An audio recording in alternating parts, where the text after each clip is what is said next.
नमस्कार दोस्तों, आज आपका एक बार फिर से स्वागत है हमारे YouTube चैनल पर। ऐसी ही और जानकारी प्राप्त करने के लिए हमारे चैनल को सब्सक्राइब करते रहिएगा। स्त्रियों को बाल किस दिन धोने चाहिए और किस दिन नहीं धोने चाहिए। दोस्तों, आज हम चर्चा करेंगे एक बहुत महत्वपूर्ण विषय पर जो हर शादीशुदा महिला और परिवार की सुख शांति से जुड़ा हुआ है। दोस्तों, अगर घर के बड़े बुजुर्गों को कहते सुना होगा कि सप्ताह के कुछ दिन ऐसे भी होते हैं जब बाल नहीं धोने चाहिए, नाखून और बाल काटने जैसे काम नहीं करने चाहिए। इस विषय में विस्तार से ज्योतिष शास्त्र ने बताया गया है कि ज्योतिष शास्त्र के अनुसार किस दिन बाल धोने से जीवन पर किस प्रकार का असर पड़ सकता है।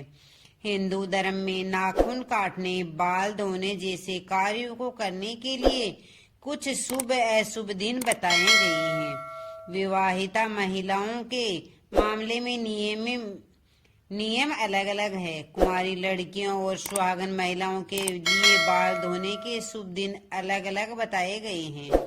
ऐसा माना जाता है कि ज्योतिष शास्त्र में बताए गए इन नियमों से जो महिलाएं अपने बाल धोती है उनके सौंदर्य में बढ़ोतरी तो होती ही है, साथ ही घर की आर्थिक स्थिति भी सुधरती है। इसके विपरीत यदि गलत दिन में बाल धोया जाए तो जीवन में नकारात्मकता बढ़ सकती है और आप पर मुसीबत आ सकती है। धर्म शास्त्र के अनुसार शादीशुदा महिलाओं को हर दिन बाल धोने से पहले विशेष बातों का ध्यान रखना चाहिए।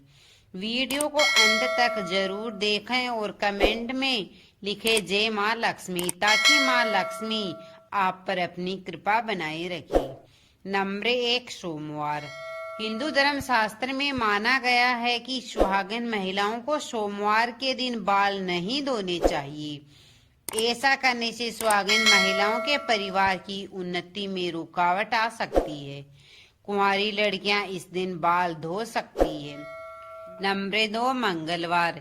धर्म शास्त्रों के मुताबिक मंगलवार के दिन भी सुहागिन महिलाओं को सिर के बाल नहीं धोने चाहिए।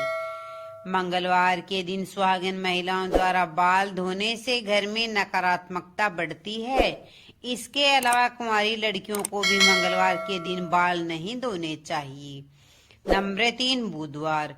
बुधवार के दिन सुहागिन महिलाओं, कुंवारी कन्याओं और पुरुषों के बाल धोने के लिए सबसे उपयुक्त दिन माना गया है। ऐसा मानते हैं कि इस दिन सिर धोने से घर में धन और समृद्धि बढ़ती है, साथ ही व्यापार में वृद्धि भी होती है। नंबर 4, गुरुवार। गुरुवार को बाल धोने से गृह स्वामी यानी पति की उम्र पर नकारात्मक प्रभाव पड़ता है। बृहस्पतिवार का दिन देवगुरु बृहस्पति को समर्पित है। यह दिन विशेष रूप से पूजा और व्रत के लिए शुभ माना जाता है। बाल धोने, कपड़े धोने या घर में सफाई जैसे काम इस दिन वर्जित है। यदि कोई महिला ऐसा करती है तो घर की समृद्धि बाधित हो सकती है। माना जाता है कि गुरुवार के दिन किसी को भी बाल नहीं धोना चाहिए।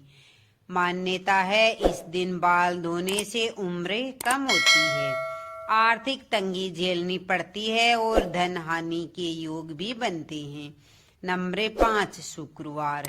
धार्मिक मान्यताओं के अनुसार शुक्रवार के दिन बाल धोना सबसे ज्यादा शुभ माना गया है। ऐसा मानते हैं कि शुक्रवार के दिन बाल धोने से माता लक्ष्मी और शुक्र देव की कृपा प्राप्त होती है। इसके अलावा पैसे मिलने की संभावनाएं बढ़ सकती है। शुक्रवार का दिन माँ लक्ष्मी को समर्पित है। इस दिन बाल धोने से घर में धन धान्य की वृद्धि होती है। जो महिलाएं शुक्रवार को बाल धोती है उनके जीवन में सुख समृद्धि बढ़ती है। नंबर 6, शनिवार। हिंदू धर्म में शनिवार के दिन बाल धोना किसी के लिए भी शुभ नहीं बताया गया है। खास तौर पर इस दिन सुहागिन महिलाओं को सिर नहीं धोना चाहिए। मान्यता के अनुसार ऐसा करने से शनिदेव नाराज हो जाते हैं। नंबर 7, रविवार। रविवार के दिन बाल धोने के लिए उपयुक्त होता है, लेकिन इस दिन सुहागिन महिलाओं को बाल धोने से बचना चाहिए। कुंवारी कन्याएं और पुरुष इस दिन बाल धो सकते हैं। एकादशी, अमावस्या और पूर्णिमा के दिन बाल बिल्कुल भी ना कटवाएं और ना ही धोएं। अक्सर लोग इन दिनों व्रत करते हैं और इन दिन की शुरुआत में नहाते समय ये बाल धो लेते हैं और पूजा पाठ करते हैं, लेकिन इन तीनों पर बालों को ना धोएं। व्रत करने से एक दिन पहले ही बालों को साफ कर लें। लेकिन आप अगर व्रत वाले दिन बाल धोना चाहती हैं या जरूरी हो तो कच्चे दूध को पानी में मिलाकर सिर धो लें।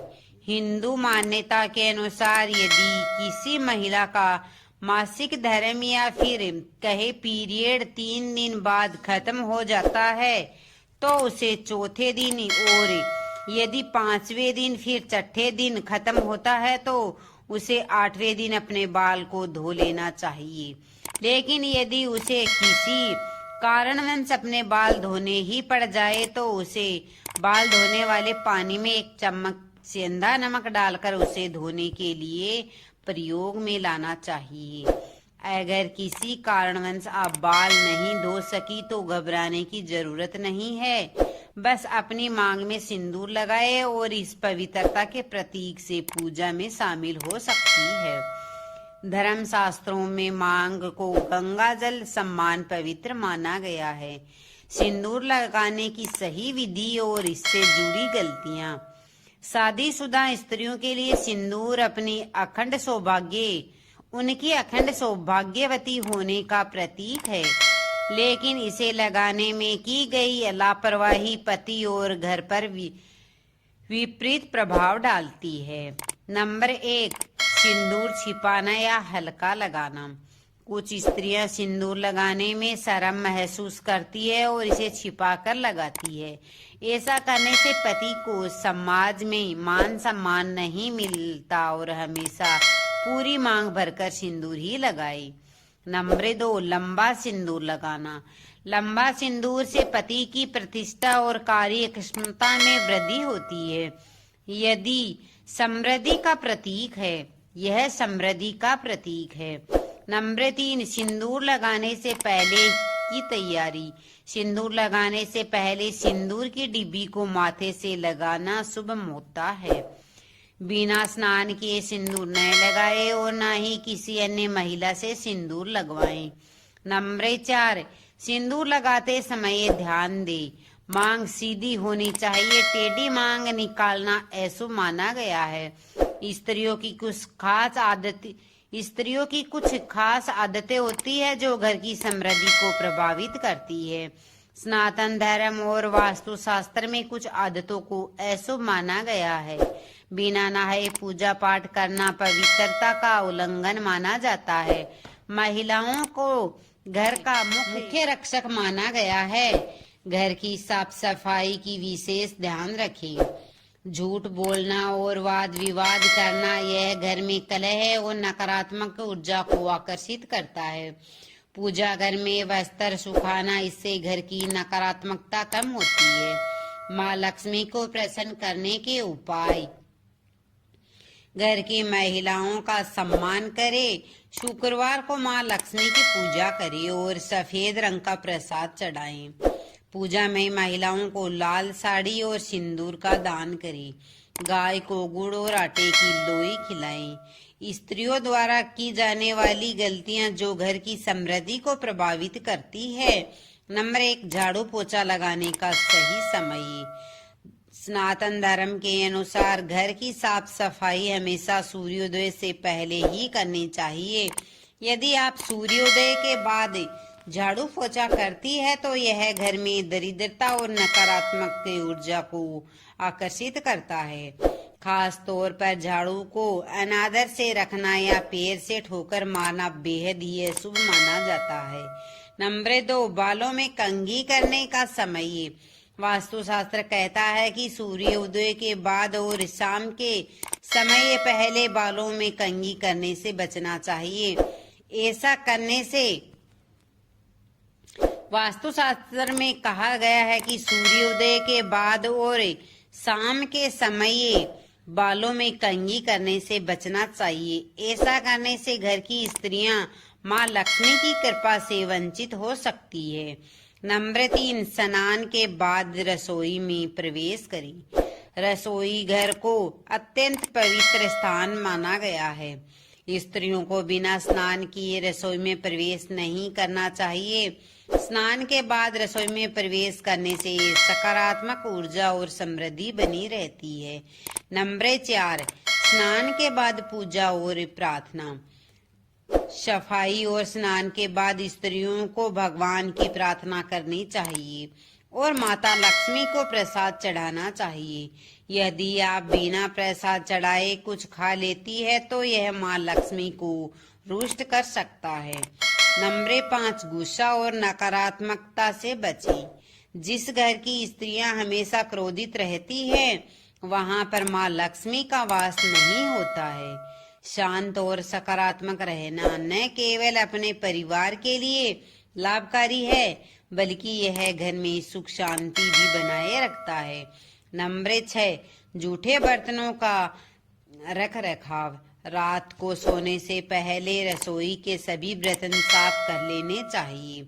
जूठे तवे और कढ़ाई को रात भर किचन में छोड़ना घर में दरिद्रता और समस्याओं का बुलावा देता है। शादीशुदा स्त्रियों को कभी भी अपनी सिंदूरदानी किसी और को दान में नहीं देनी चाहिए। यह अशुभ माना गया है। सिंदूर को हमेशा अकेले में लगाएं या फिर सिर पर पल्लू डालकर लगाएं। इससे बुरी नजर से बचाव होता है और उनकी शादीशुदा जिंदगी में सुख शांति बनी रहती है। अपने हाथ की चूड़ियां, पायल, बिंछियां या माथे की बिंदी कभी किसी को दान या साझा न करें। ऐसा करने से आपके पति के स्वास्थ्य पर, जीवन पर नकारात्मक प्रभाव पड़ सकता है। माँ लक्ष्मी की कृपा पाने के उपाय। रोज सुबह सूर्योदय से पहले घर की सफाई करें। किचन को साफ रखें और जूठे बर्तन रात भर न छोड़ें। घर की स्त्रियां सकारात्मक रहे और गुस्से से बचें। माता लक्ष्मी की पूजा के बाद उन्हें प्रसाद चढ़ाएं। शुक्रवार को माँ लक्ष्मी की विशेष पूजा करें।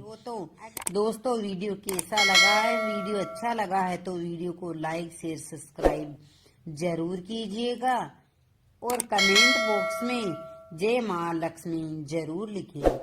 धन्यवाद।